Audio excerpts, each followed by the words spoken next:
So first ఏ మూవీతో అవకాశం అనేది వచ్చింది? సో ఫస్ట్ ఈజ్ మళ్ళీ రావా, చిన్న చిన్న బేబీ స్టెప్స్. నేను I won't say like first బట్టల రామస్వామి రాలేదు, ఫస్ట్ మళ్ళీ రావా వచ్చింది. మళ్ళీ రావా నుంచి మీకు ఇప్పుడు ఓటీటీలో వెబ్ సిరీస్లు ఇవన్నీ తోపయ్యాయి, కానీ ఒకప్పుడు ఫస్ట్ తెలుగు వెబ్ సిరీస్ మేమే చేసాం వైజయంతి బ్యానర్ లో. మన ముగ్గురు లవ్ స్టోరీ అని చెప్పి నవదీప్, తేజస్విని గారు, సో మేము అందరం కలిసి చేసాం. That was one first Telugu web series yup TV అనే ఒక ఛానల్లో, అండ్ ఇట్స్ సింగ్ సౌండ్ అప్పట్లోనే. సో అది అక్కడ నుంచి వైజయంతి బ్యానర్ రావడము, అండ్ దెన్ వాళ్ళే పిలిచి మహానటిలో కూడా ఒక చిన్న క్యామియో రోల్ లాగా చేసాం అనమాట. సో చిన్నది, అప్పుడు నేను చాలా చబ్బిగా ఉండేదాన్ని, ఎవడు గుర్తు కూడా పట్టాడు. కొంచెం తగ్గా, బట్ అప్పుడు ఇంకా చాలా చబ్బిగా ఉండేదాన్ని. సో దాని తర్వాత స్లోగా దెన్ దిస్ బట్టల Ramaswamy has come up in to my life. అది అసలు మార్చేసింది, అది లిటరలీ మార్చింది. బట్ అదే టైంలో కోవిడ్ వచ్చి కూడా అందరి జీవితాలు మార్చేసింది. మూవీ అంత సక్సెస్ అనేది కూడా రీచ్ అవ్వకపోయినా కానీ కొంతమంది క్యారెక్టర్స్ బాగా నోట్ అయిపోయి వచ్చిన అవకాశాల్లో కూడా మీకు బాగా వచ్చాయి కదా.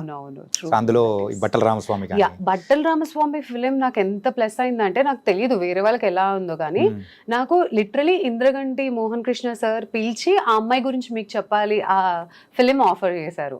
I was like shock. ఇది చెప్పట్లేదు, లక్, ఇది హార్డ్ వర్క్ కాదు. ఎందుకంటే నేను అసలు ఆడిషనే ఇవ్వలేదు ఆ ఫిలిం కి, బట్ నాకు పిలిచి ఇచ్చారు కదా, ఎందుకంటే ఆయన అది చూసారు కాబట్టి. సో ఐ బిలీవ్ లైక్ ఈ ఆడిషన్ అంటే here also few things are there అండి. ఫ్యూ డైరెక్టర్స్ ఏంటంటే వాళ్ళు చూసి చెప్పచ్చు అమ్మాయి దీనికి చేస్తుందో, వాళ్ళకి ఆడిషన్ అవసరం లేదు. అక్కడే కదండి ఎక్స్పీరియన్స్ డైరెక్టర్స్ అనేది. నువ్వు ప్రతి ఒక్కరిని ఆడిషన్ చేస్తా అంటే అది ఎప్పుడు వస్తుంది, పలానా క్యారెక్టర్ కి సెట్ అవుతుందా లేదా అనే దాని character audition is different, look test లాగా.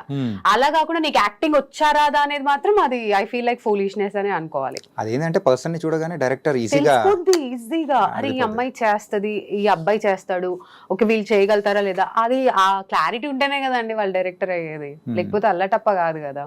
నైస్. కానీ మిమ్మల్ని చూస్తూ ఉంటే ఓన్లీ 9 years బ్యాక్ ఇండస్ట్రీలో స్టార్ట్ చేశారని మాత్రం అనిపించట్లేదు అనమాట.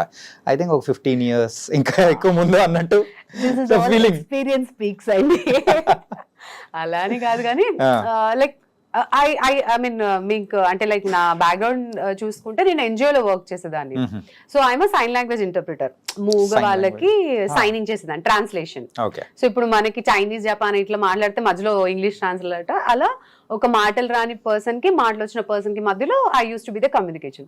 సో అప్పుడు ఏంటంటే వీళ్ళకి ఏమైనా ప్రోగ్రామ్స్ అలా జరిగినప్పుడు పెద్ద పెద్ద చాలా చేస్తారు వీళ్ళు. డెఫ్ లో పెద్ద community, it's a very big community. So deaf వాళ్ళు ఇట్లా ప్రోగ్రామ్స్ చేసినప్పుడు అప్పుడు చీఫ్ గెస్ట్ వీళ్ళంతా ఇంకా ఆల్మోస్ట్ ఒక ఈవెంట్ లాగానే. సో నాకు అలవాటు అయిపోయింది అంత like thousands of people, hundreds of people వీళ్ళందరిని చూసి వాళ్ళకి ఇంకా నాకు ఆ స్టేజ్ ఫియర్ అనేది ఎప్పుడు ఉండేది కాదనమాట. So somewhere that is only help me for this acting also. అక్కడ ఏదో ఇలా చేసేది, ఇక్కడ ఓకే ఇక్కడ మాటలతో చేయాలి అన్నట్టు ఇంకా ఈజీ అనిపించింది. కానీ సైన్ లాంగ్వేజ్ చేసేటప్పుడు సో ఆ చేతులు దానికంటే ఆ ఎక్స్ప్రెషన్స్ ఇస్ వెరీ ఇంపార్టెంట్ కదా. దట్ ఈస్ అబ్సల్యూట్లీ, అదైతే 100%. అంటే ఆ చేతులతో చెప్పేది ఏదో ఒక 50% కన్వే అయితే బై ఎక్స్ప్రెషన్ మిగతా 50% అనేది కన్వే అయిపోతుంది. 100% అది లిటరల్ గా that is where this acting has come up. లేకపోతే నార్మల్ గా అయితే వచ్చేది కాదు. సో సమ్వేర్ నాకు ఇది ప్లస్ పాయింట్, లైక్ కళ్ళతో అండ్ దట్ ఎమోషన్. ఇప్పుడు లైక్ మా మదర్ కి కూడా నేను ఎప్పుడైనా సినిమా ఎక్స్ప్లెయిన్ చేయాలంటే అనుకుని అర్థం కావన్నప్పుడు మదర్ కి మాటలు రావన్నమాట. So by birth she can't talk and she can't hear. So కొన్ని సినిమాలు ఏంటంటే వాళ్ళకి అర్థం అవుతాయి, కొన్ని అర్థం కానప్పుడు when she is asking. So నేను ఎక్స్ప్లెయిన్ చేసేదాన్ని థియేటర్స్ లో ఇల్లు అంటే with that explanation she used to get connected and she used to cry also ఏమైనా ఎమోషన్ సీన్స్ కి. సో అక్కడ నుంచి it's very for me that ఆ బాండ్ అనేది పెరిగిపోయింది with all the deaf people. వాళ్ళతో మాట్లాడేటప్పుడు మేమందరం, బికాస్ ఇట్స్ ఆర్ కమ్యూనిటీ కాబట్టి మేమందరం ఉన్నప్పుడు మేము మాట్లాడేది ఎలా అంటే ఇంక ఇది మా అమ్మాయి లాగానే, because I have to be in that place. నేను అక్కడ వాళ్ళ పొజిషన్ లో ఉన్నప్పుడే వాళ్ళకి ఈజీగా కనెక్ట్ అవుతాను. అలానే touch wood industry is also like that, because ఇప్పుడు దాకా ఐ వర్క్డ్ ప్రతి ప్రొడక్షన్ హౌస్ తో నేను ఒక 2 to 3 times చేశాను. ఎక్కువ అంటే దిస్ ఆర్కమ్ మీడియాతో వర్క్ చేశాను. ఎన్ని మూవీస్ ఆర్కమ్ మీడియాతో? ఆర్కమ్ మీడియాతో వెబ్ సిరీస్ అండి. నేను పరంపర season 2 చేశాను, తర్వాత ఆన్యాస్ ట్యుటోరియల్ చేశాను, తర్వాత యక్షిని చేశాను. యక్షిని రీసెంట్ గా నా దట్ కొరియన్ గర్ల్ లాగా. సో వాళ్ళైతే లిటరలీ అంటారు ఇది మా ఇంటి అమ్మాయి అమ్మ, నువ్వు ఇంకా మా ఇంటి పిల్లవే.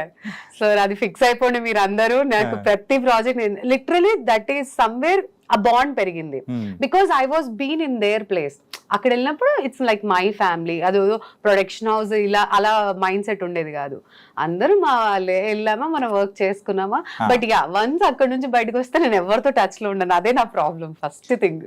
యూజువల్ గా ఛాన్సెస్ ఎవరికైనా రావాలి అని అంటే the communication is very important. ఒక ర్యాప్ అనేది మెయింటైన్ చేస్తేనే అవకాశాలు కూడా ఈజీగా వస్తాయి. అవును అంటారు కానీ మీరు చెప్పారు చూసారా, ఆ లక్ హార్డ్ వర్క్ ఇవన్నీ కాదు, ర్యాప్ ఇస్ వెరీ ఇంపార్టెంట్. కానీ దానికి I'm very I'm very kind of family person. Open గా చెప్తున్నాం, నా మైండ్ సెట్ ఎలా ఉంటదంటే వర్క్ ప్లేస్ లోనే ఇంపార్టెంట్, ఇల్లు నేను ఆ రెండింటిని ఎప్పుడు క్లబ్ చేయను. ఇట్స్ వెరీ క్లియర్, నా మైండ్ లో ఎప్పుడు అదే పెట్టుకుంటాను. Because of that I have that much of freedom actually. So నేను ఎంత క్లియర్ అంటే ఇంట్లో ఉన్నప్పుడు I don't bring my work లో ఉన్నప్పుడు అసలు నేను ఇంటిని కూడా మర్చిపోతాను కంప్లీట్ గా. అవుట్డోర్ షూట్స్ ఉన్నా ఏది ఉన్నా నేను మహా అయితే పొద్దున ఒకసారి బాగోగులు కనుక్కుంటాను అంతే. ఇంకా మీరు అలాంటి పర్సన్, మరి ఇంట్లో ఉన్న పర్సన్ ఇండస్ట్రీలోకి లాగేశారుగా. ఇండస్ట్రీ అంటే అది మరి వచ్చేసిందండి, నేను ఇంకేం చేయాలి. ఆడు హీస్ అమేజింగ్ అసలు. మీ son, my son he's such an amazing. అంటే జస్ట్ ఇలా చెప్తే he can catch that characters. అది వాడు బ్లెస్డ్. బికాస్ ఆ ఏజ్ లో నాకు తెలిసి నేనైతే మొబ్బులానే ఉండదాన్ని. ఏదో ఎవరైనా చాక్లెట్ ఇస్తే తినడం, లేకపోతే స్కూల్కి వెళ్ళడం. మీరేదో మీ గురించి చెప్తున్నట్లేదు, మా గురించి చెప్తున్నట్టుంది. మనం అందరం ఆల్మోస్ట్ అంతే. ఏంటి మనం మొహాలకు చదువుకున్నావా, ఆ 2 టేబుల్ ఒకసారి రాగంలా చెప్పుకున్నావా, హోంవర్క్లు చేసామా, ఇదే. ఈ మహా అయితే మనం బయట ఆడుకునే వాళ్ళేమో ఎక్స్ట్రా కరికులర్ యాక్టివిటీస్. బట్ ఇలా you know in front of every one camera ముందు యాక్ట్ చేయాలంటే అమ్మో దాని గట్సే కావాలి. అండ్ వాడు ఫస్టే సింగ్ సాంగ్ చేశాడు, మోడర్న్ లవ్ హైదరాబాద్ వాడు ఫస్ట్ ప్రాజెక్ట్, అది విత్ సుహాస్ని గారితో. So and that to Nagesh Kukunoor గారు టాప్ డైరెక్టర్. నేనే స్టన్ అయిపోయా, అమ్మ వీడు బాగానే లాక్కొచ్చుకున్నాడు అని. He used to read the script తెలుసా, అంటే మేము చదవాలి. వాడు చిన్నోడు, హీస్ 5 years ఆ టైంలో. సో వాడికి రాదు చదువుకోవడం. సో నేను ఇలా చదువుతూ ఉంటే వాడు అది మగప్ చేసుకొని and he used to go and do sync sound. Born actors అని కొందరు అంటారండి, వాడు పెట్టి పుట్టున్నాడు. లైక్ టచ్ చూడాడు, అట్లనే బ్లెస్డ్ ఉండాలి. Is amazing. ఏడుపు సీన్లు అన్ని బాగా చేస్తాడు, కానీ కొంచెం యాటిట్యూడ్ ఈ కాలం అంతే. ఈ ఏజ్ లోనే యాటిట్యూడా? అదే కదా, నేను అదే పనికిరాదురా బాబు ఇండస్ట్రీలో అవన్నీ పనికిరావంటే నేను ఇలానే ఉంటాను, నీకేంటి ప్రాబ్లం అని. సరేరా సార్ మీ ఇష్టం సార్ అని వదిలేయాలి అంతే. అంటే ఇండస్ట్రీలో లేడీ క్యారెక్టర్ ఆర్టిస్ట్ కానీ, అలాగే ఒక ఉమెన్ ఎవరైనా కానీ, సో కామెడీ జనరేట్ చేసేటట్టు కానీ, సో అలాంటి వాళ్ళు తక్కువ అయిపోయారు. అవును. సో ఎందుకు రీజన్ ఎందుకంటారు? అంటే ఆ టైప్ ఆఫ్ క్యారెక్టర్స్ అనేది డైరెక్టర్స్ రాయట్లేదనా? 101% అదే అండి. Because it is all about like director గారి చేతిలోనే ఉంటుంది, రైటర్ గారి చేతిలోనే ఉంటుంది. ఇప్పుడు మీరు చూసుంటే యు నేమ్ ఇట్, మెన్లో చాలా మంది మీకు సపోర్టింగ్ యాక్టర్స్ ఉన్నారు, చాలా మంది కమెడియన్స్ ఉన్నారు. ఉమెన్ వర్క్ వస్తే చాలా తక్కువ.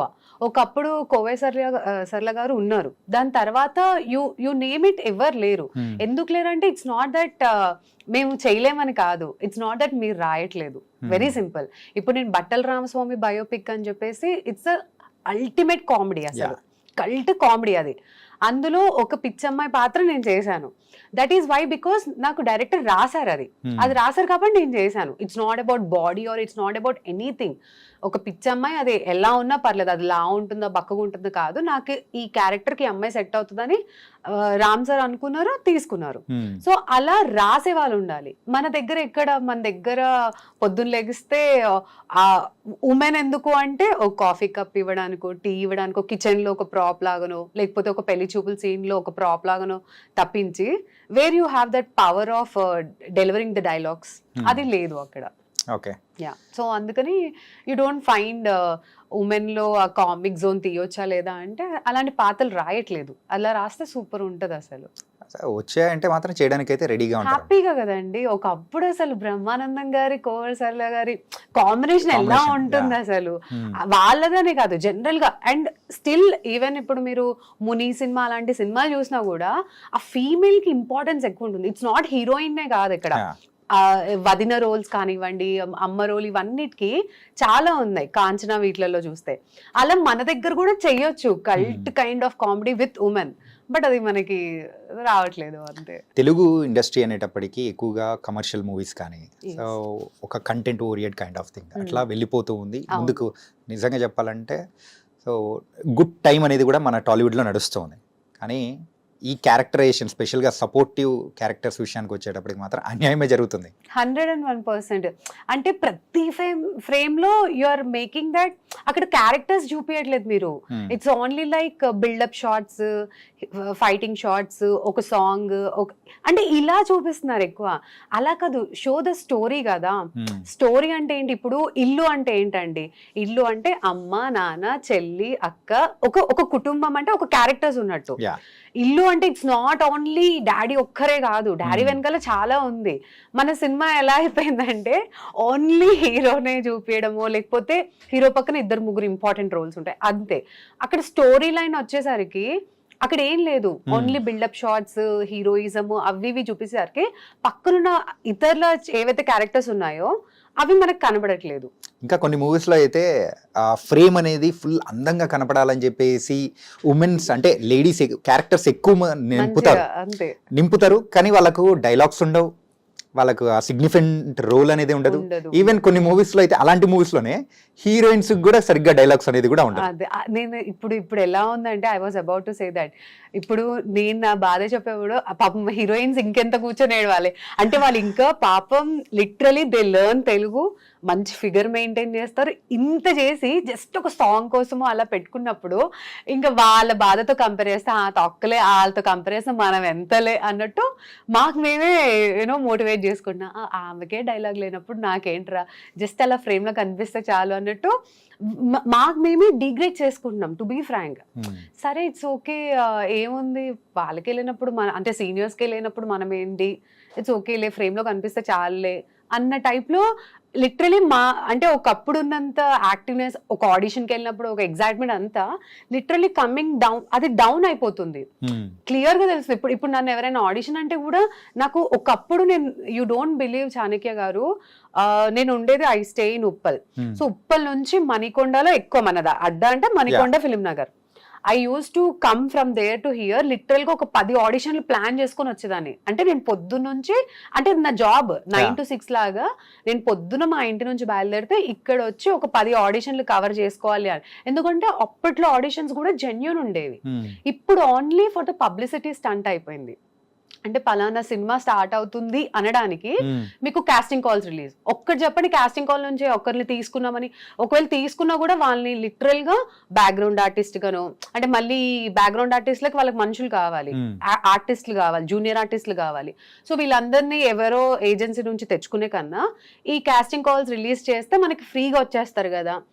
అండ్ ఇప్పుడు ఈ కాస్టింగ్ కాల్స్ ఎలా తయారైపోయాయంటే, అరే నీకు ఆపర్చునిటీ ఇవ్వడమే ఎక్కువ, సో నువ్వు ఫ్రీగా చేయాలి. అలా they are literally making like ఒక బిజినెస్ ని హై అండ్ 100 కోట్ల సినిమాలు ఇవన్నీ ఏమైపోతున్నాయంటే మెయిన్ స్ట్రీమ్స్కి వెళ్ళిపోయి ఈ అప్కమింగ్ యాక్టర్స్ కి అసలు ఉండట్లేదు అనమాట. సో ఇప్పుడు ఎవరైనా నన్ను ఆడిషన్ అంటే నేను 100 సార్లు ఆలోచిస్తా, అబ్బా ఇప్పుడు అక్కడ నుంచి అక్కడ వెళ్ళా కూడా ఏమంటారు, నీకు వచ్చింది చేయమంటారు. ఓ నీ అమ్మ, నేను దగ్గర 20-25 సినిమాలు చేశాను, ఆ క్లిప్పులు ఉన్నాయి, ఇంకా నాకు వచ్చింది ఏం చేయాలి, అనుకున్న పాత్ర ఏంటో చెప్పాలి కదా.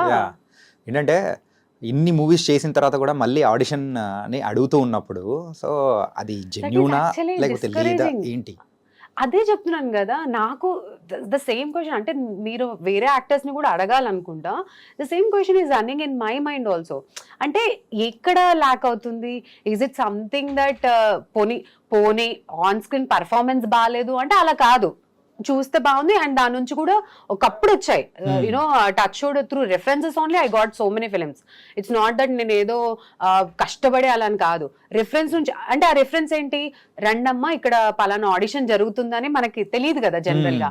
సో అలా రెఫరెన్స్ చేసినప్పుడు నేను I used to give 100%. So అలా త్రూ రెఫరెన్సెస్ వచ్చాయి అనమాట.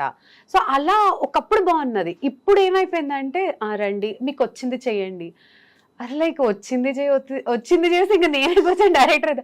ఎందుకంటే డైరెక్టర్స్ కూడా పిచ్చెక్కుతుందండి, ఏంటి వేల ఆడిషన్లు ఎవరు చూస్తాడు కూర్చొని, నీకు ఓపిక ఉండాలి నాకు ఓపిక. సో అక్కడ ఏమవుతుందంటే లాస్ట్ మూమెంట్లో ఎండ్ ఆఫ్ ద టైం ఇంకా మనం ఓకే అన్న టైంలో somewhere or other you know internal గానే వాళ్ళు తీసేసుకుంటారు. సో ఇంకా అట్లా అన్నప్పుడు ఆడిషన్స్ ట్రై చేయడం ఇవన్నీ ఇంకా వేస్ట్. ఇంకా నేను ఇప్పుడు ఒక సాధులాగా ఎలా ఆలోచించడం స్టార్ట్ చేశానంటే, రే మన టైం బాగుండి మన రాతలో ఉంటే ఆ ప్రాజెక్ట్ వస్తుంది, లేకపోతే నువ్వు ట్రై కూడా చేయకు. అంటే అంటారు కదా హార్డ్ వర్క్ అయితే డెఫినెట్లీ మీరు సక్సెస్ అవుతారు. నేను హార్డ్ వర్క్ కాదు, లక్కే అంటాను నేను. లక్. సో అది రాసి పెట్టుంటే నీకు వస్తుంది, లేకపోతే నువ్వు ఎంత హార్డ్ వర్క్ చేసినా కూడా రాదు అన్నట్టు ఇంకా నేను ఇంకా ఫిక్స్ అయిపోయాను. Because I'm trying so hard, నాకు రావట్లేదు. బట్ అడ్డిమా గుడ్డిమా షాట్ లో కొన్ని సినిమాలు వస్తున్నాయి, అది లక్ వల్ల వస్తున్నట్టే కదా, ఏది నేను ప్రయత్నించకుండానే వస్తున్నప్పుడు. So then luck మీరు అంటే- ఇప్పుడు ఏ స్టేట్ లో ఉన్నారో చెప్పనా? ఏంటంటే ఇట్లా ఉన్నారు మాత్రం. ఫ్రస్ట్రేషన్ స్టేట్ కాదు, హా. ఏంటంటే ఎప్పుడైనా కానీ అవకాశం అనేది కూడా రాని టైంలో ఏంటంటే కోప్పడతాం. అవును. కోప్పడిన తర్వాత అది next level frustration. Okay. Frustration level నుంచి ఇంతే అనుకొని ఒక టైప్ వచ్చిన తర్వాత That is సాధు అయిపోతాం. ఇప్పుడు మీరు ద ప్రో లెవెల్లో ప్రో ఉన్నారు. లెవెల్లో ఉన్నారు ఆబ్వియస్లీ. అసలు ఆల్మోస్ట్ 9 years అయిపోయిందండి. సో నేను ఇంకా ప్రో లెవెల్లోనే ఫిక్స్ అయిపోయాను. వస్తే వచ్చింది, లేకపోతే లేదు, సర్లే మందైతే సాగుతుంది కదా జీవితం అన్నట్టు ఇంక నేను ఫిక్స్ అయిపోయి ఉన్నాను.